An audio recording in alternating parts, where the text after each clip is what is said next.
I think we all, on some level or in different ways, want to be heard, right? We want people to sort of know us, understand us, hear us.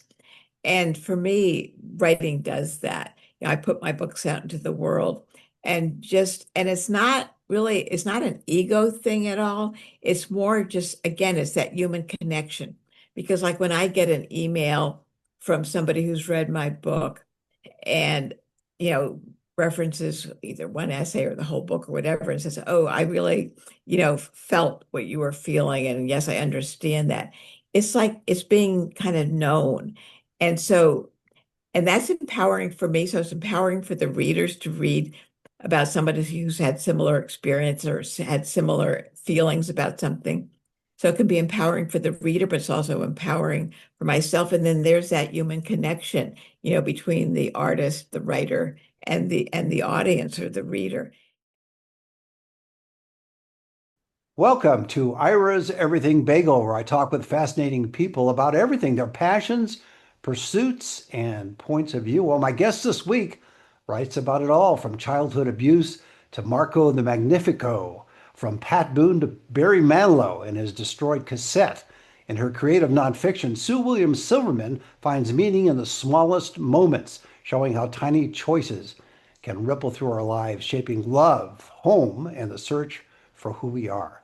Sue William Silverman is an acclaimed author and memoirist, and her latest book is Selected Misdemeanors, Essays at the Mercy of the Reader. It's available on Amazon, Barnes& and Noble, and all the usual places. And for everything about Sue, go to SueWilliamSilverman.com, and you can follow her on Facebook and Instagram. And Sue, welcome to the show.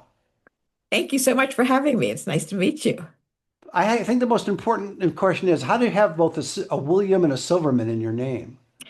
Well, yes, it's a little bit odd, but so the William is actually my grandfather's first name, and for some weird reason, my parents gave me his name for my middle name instead of like my grandmother's name. So William it is.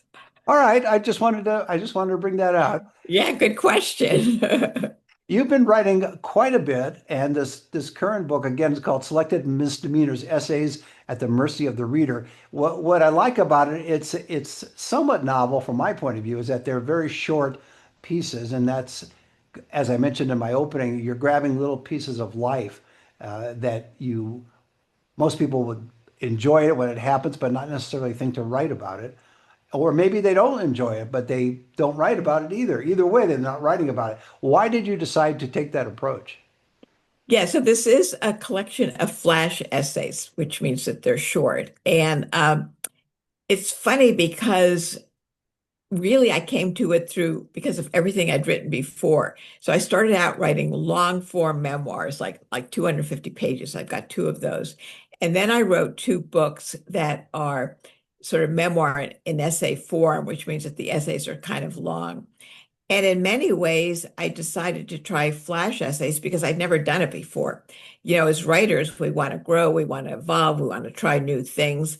And I needed a new challenge. So I thought, I think that I will try to write flash essays and kind of see if I could generate enough of them so that they would hold together as a book.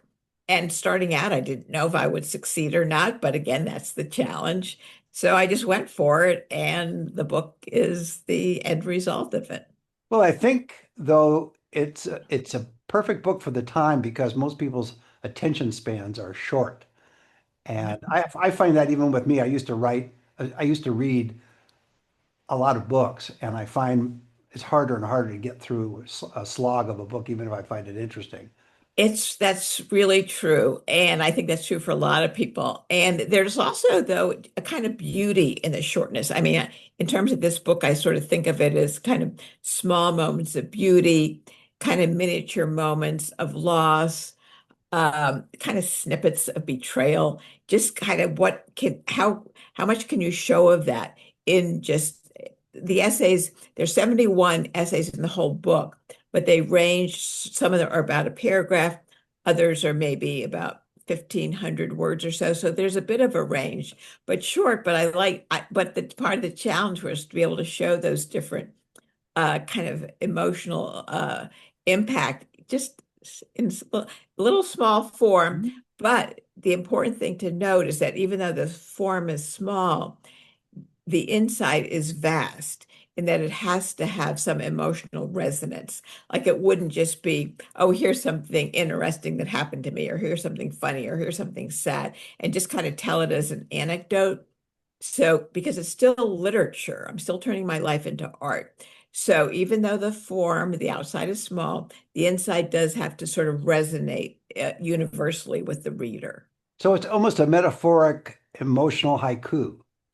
That is beautiful. In fact, I may steal that. That's how I'm going to start describing the book. I Okay, love that. I want to get either an acknowledgement or payment. So Yeah, acknowledgement is yeah. probably cheaper, but okay, however you do it, that's good. So when, some of your chapter headings are interesting, especially just mentioning things like the Apollo and Pat Boone, as I referenced earlier, and Barry Manilow. And I'm going to ask you to share one or two of those stories with you as we talk. But I wonder, is this, as you called it, Flash, is this a new genre or has it been around? I'm just not aware of it, which is entirely possible because I'm very unaware of a lot of things. It's newer than, so the big sort of memoir craze sort of started around the mid 1990s. Let's say my first book was published in 1997.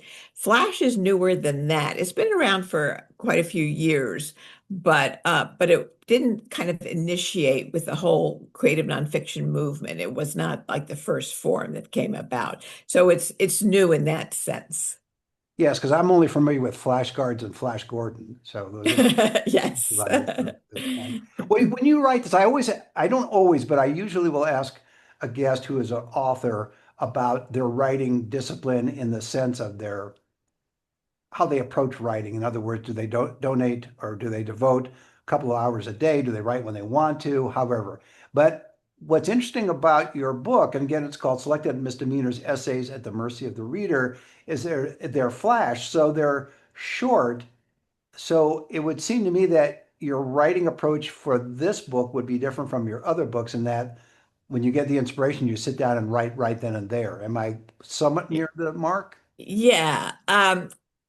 First of all, the what place where maybe it's not quite accurate is I don't sit around waiting for like like a flash bulb to go off. I really have to be very focused and I try to write every day, kind of as soon as I wake up in the morning before the email onslaught sort of starts coming at me. And so, when I first wake up, my brain is kind of fresh and everything. So I do try to set aside that time every day. The nice thing about Flash is that, yeah, there is sort of more immediate gratification in that, when I'm working on a long memoir, like my second memoir took like 5 years to write. In this, I could, write at least a couple of drafts of some of the essays, in a couple of days or so. And then, of course, I revise everything a lot. But there is sort of more immediate gratification, which is always nice. Absolutely. You mentioned converting your life into art, and I've heard you talk about that in other venues. But I guess my question to you is, what is it that compels you to turn your life into art as opposed to just living your life? Because when I just live my life, I don't fully understand it. I just kind of slog along, day to day, things happen. I kind of maybe think about them, but I don't deeply understand them. And only by writing do I fully understand what any given event means. Like, for example, one of the essays is about my older sister and myself. And so growing up, and even now to some extent, she's my older sister. She never really, I think she loves me, but she doesn't know how to show it. So we don't have a close relationship. And so when we were kids, I grew up in the West Indies, and we had this game we would play. We'd walk on our hands. And she always beat me at this game. I mean, we'd go towards a destination. She always beat me. And she would want to play this game with me because she could always beat me. I would play it with her because that was really the only time she paid attention to me. Otherwise, she said, like, leave me alone, Sue. I'm not interested. Just go away.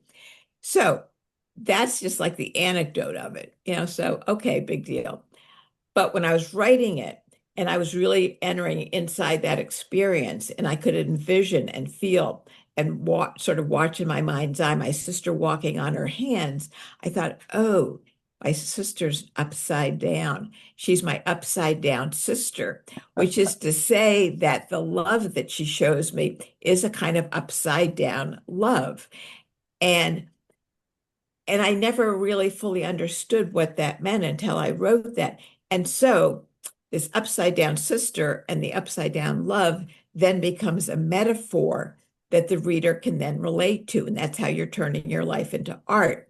Because, like, chances are you haven't maybe had an older sister where you have had a game walking on your hands to see who could reach the destination first. So maybe you can't relate to the surface story, but almost everybody at some point has had some kind of a relationship that felt a little bit upside down, like the love was kind of off balance and everything.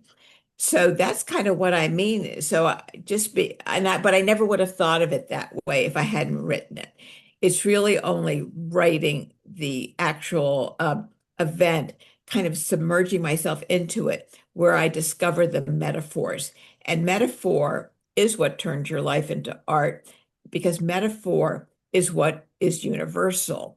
And that's how we engage our readers, with that universality of our story. So it sounds like you are using your art both first for self-awareness and understanding, and then two, sharing it with others, readers, so you make a connection with the reader, they make a connection with you, and they may understand something about their lives based on one of those metaphors in the book.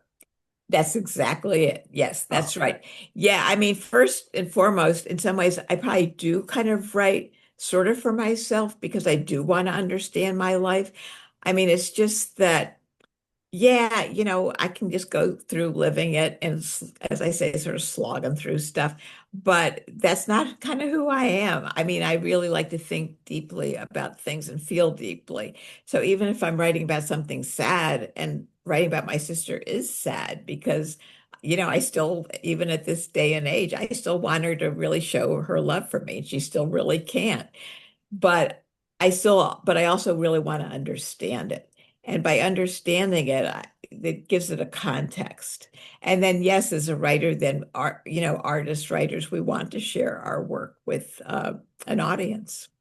but sharing your work with things that are somewhat intimate in a sense, your background as a kid and the abuse by your father, that shaped you. And there are chapters in the book, again, it's called Selected Misdemeanors, Essays at the Mercy of the Reader, that you share it with the readers, but it's an intimate, there are intimate moments that you share. And does that make it uncomfortable for you as a person? For example, you teach, so you're dealing with students, and they may read something in one of your books and have a whole different view of you because you come across as a nice lady there, and you are a nice lady. But what I'm saying is, you wouldn't expect certain things to be written about, but they are. So I guess what I'm trying to ask in my long, evolved, complicated way is, how do you mesh those two as a writer where you're bearing your soul in a way through metaphor, and at the same time you have to deal with people in the real world who have read you, and I'm sure you get a lot of positive feedback from people, but you also are putting yourself out there for not ridicule per se, but just it's your personal life. So when I first started writing, I actually did start as a fiction writer because I was trying to hide behind the truth. But there were bad novels. They're not published. So don't, we won't even go there. But I was trying to hide behind fiction. Um, because I was scared. But then finally, they weren't working. I just cannot write fiction. So then I switched over to creative nonfiction, and everything fell into place. Heard my voice. Everything was starting to work. And so after I got over trying to, hide behind fiction and writing creative nonfiction, I actually felt a sense of relief. It's like, rather than hold everything inside, it becomes like a pressure cooker. So, like, I'm holding everything inside. All of a sudden, everything is open. It's out there. This is who I am. You're either going to like me or you're not. You're going to accept my experience or you're not. And way overwhelmingly, it's been positive. And in terms of teaching, and I'm glad you mentioned that, Yeah, I teach at this low residency program, Vermont College of Fine Arts. And it really helps teach my teaching because the students can see, oh, Sue had the courage to write about that. Mhm. So, and she survived and she went on and she's still writing and, all of that. So it actually encourages my students to find their own sense of courage because that's a lot of not even really just creative nonfiction, but just being an artist takes courage, because you're still putting yourself out there, right? And and so in two ways, it's really has helped to kind of just, okay, here I am. This is what's happened to me, and really people are very empathetic and sympathetic towards it because that people get to know the real me. And isn't that what it's all about, is sort of sharing the human narrative? That's how we get to know one another. And so I don't have to hide or live anymore behind sort of secrets and lies or anything. It's just out there. And as I say, my students, you know, really, I think appreciate the fact that that I've had the courage to do it. Well, it does take courage because all of us as humans are embarrassed about certain things we've experienced or we've done ourselves, and we don't want it out there in the public. And so, yeah, it requires a certain courage to write about it or to talk about it or both. Some people will do it on a podcast or they'll do it in a book or they'll do it in a documentary. And I guess that's true. It does relieve you of that. You have no more burdens or no more demons to hide in that. Right, like here I am, Right. No, exactly. I'm wondering if that also helps you. You mentioned your students. Does it help you, or have you learned that you can communicate because of this? You can communicate across generational lines. Oh, absolutely. Yeah. And where I teach, we have students who are traditional age up to like 85 years old. So we have a wide range. But as artists, we all still struggle with the same thing in many ways. And, I just, regardless of, age, background, we're all still just kind of human and slogging along, but trying as writers to make sense of our lives. And if my students see me still writing, I'm on my this is my fifth book of creative nonfiction. Um, then it just gives them sort of hope, like, okay, there I can do this too. Well, I think that terminology too, creative nonfiction, it's almost an oxymoron in a way because it is truth. There are facts, but there's also, I'm not going to say embellishment, I'll say artistic interpretation. Would that be fair? Yeah, well, what it is that, so you have to condense time, right? Like if I was going to give you a blow by blow, it'd be like a million pages, something would be a million pages. So we have to condense time. So right there is, makes it creative. But also creative nonfiction is not a search for a fact that would be like could hold up in a court of law or something like that. It's a search for emotional truth. And the reader knows that.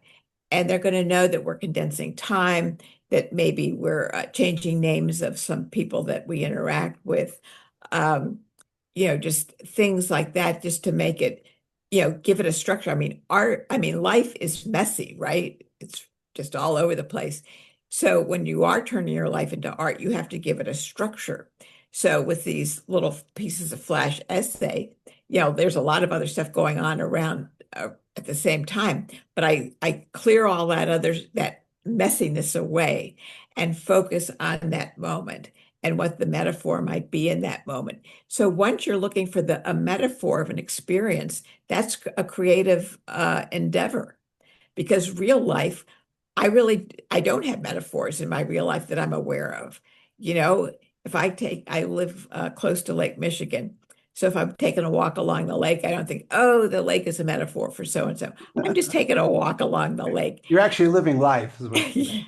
Yeah, Yeah. I get you. And so, that's the beauty of creative nonfiction is that you can clear away the clutter, the messiness of real life and give it an artistic structure.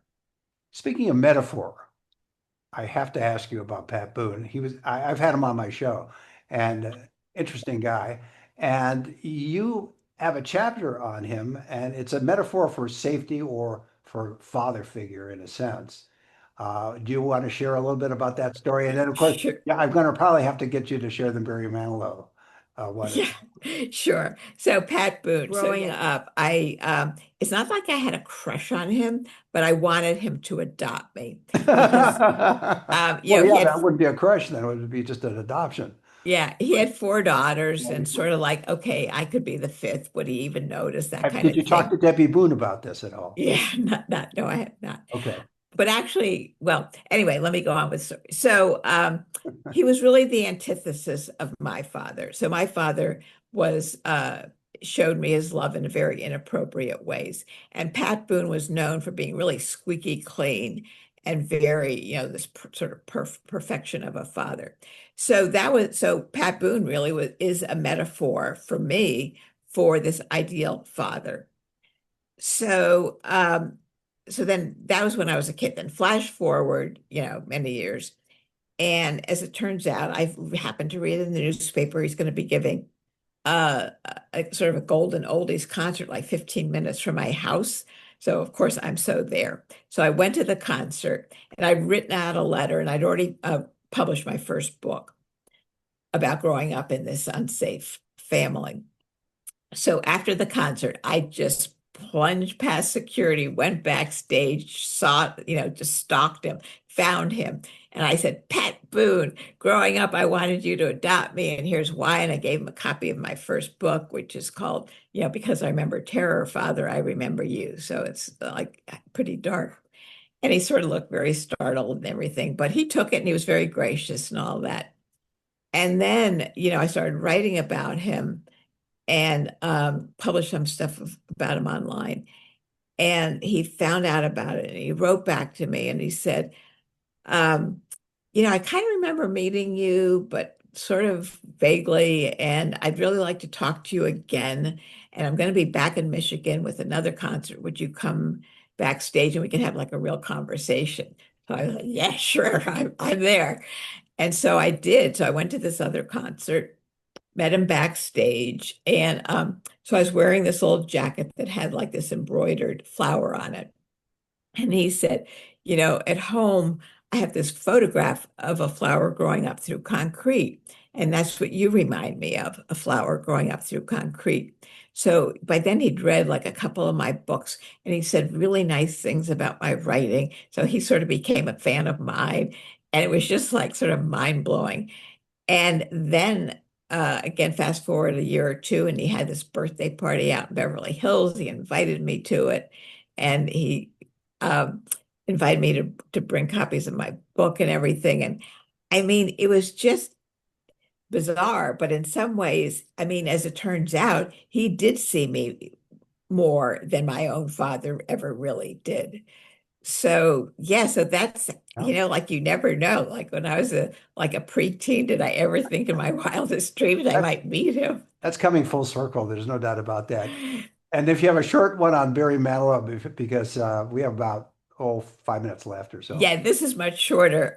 So I was in a 12-step group for kind of Love Addicts Anonymous.